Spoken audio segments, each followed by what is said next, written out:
Welcome back to BookedMM with Mrs. Mullen. Today we are going to be looking at the book Fuzzy Mud by Louis Sachar.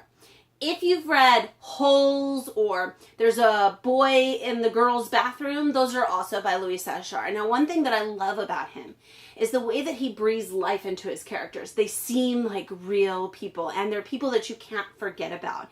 And they're people that seem like someone that you would meet at your school. Like you would know them and understand them. They make sense. And that's what's really great about his books. Now, spoiler alert, in my enthusiasm to tell you about this book, I may tell you something you don't want to hear. In that case, go ahead and click away now. Now, this book has three central characters that we're looking at: Tamaya, Chad, and Marshall. And like I said, those three characters seem very real.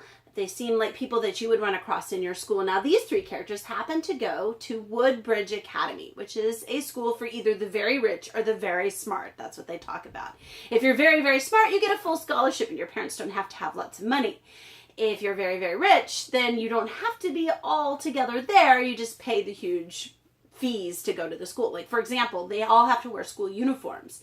And the sweater, just the sweater that they wear, is $93.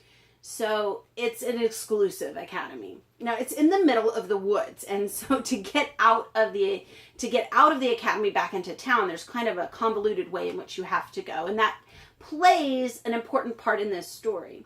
Now, Tamaya is one of the smart ones. She's there because she is off the charts gifted. She's a 5th grader. Then we have 7th grader Marshall, who is there because his parents really value education. And so they've given up taking family vacations. They've given up eating out so that he can go to this school. And then the third character is Chad, whose parents are really rich, but he's been kicked out of 3 other schools. And he's about to be sent to juvenile hall. And the judge said, listen, you've got 2 choices. 1, we send him to a juvenile detention center, or 2, you send him to Woodbridge. So we've got those 3 characters playing. Now, I'm sure you know all about bullying. And in bullying, you have the victim, which in this case is going to be Marshall.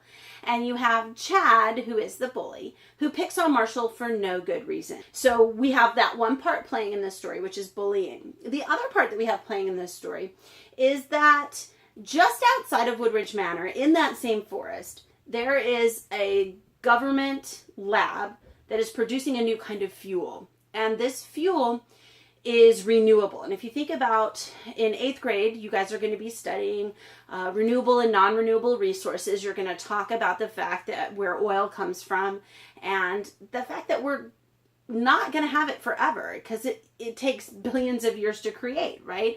And once we use up everything that we have, we really just can't make more.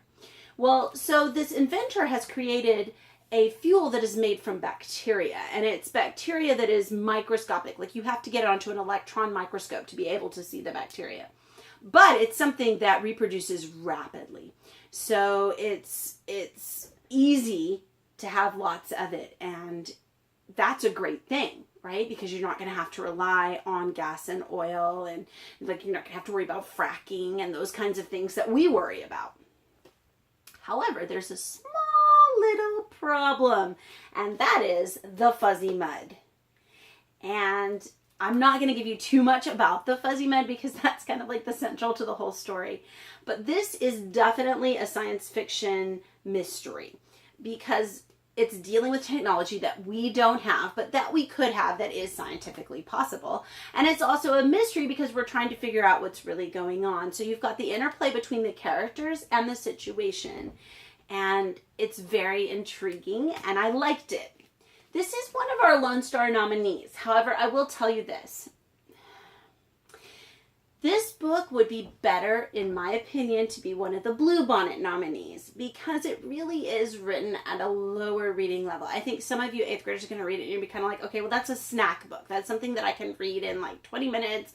I'm not necessarily considering it one of those books that's going to stick with me forever. It's a good story. Don't get me wrong. It's a beautiful story. It's a wonderful characters. I loved it. Even though it was science fiction, it was realistic science fiction. But I think that this book might be a little young for 8th grade and for the actual Lone Star award to be given to it. But that. Let's see what your opinion is. Go ahead, pick it up, read it, see what you think, if it's going to make your top nominee list or not. Thank you for tuning in to BookedMM with Mrs. Mullen. This is your daily reminder. Keep reading.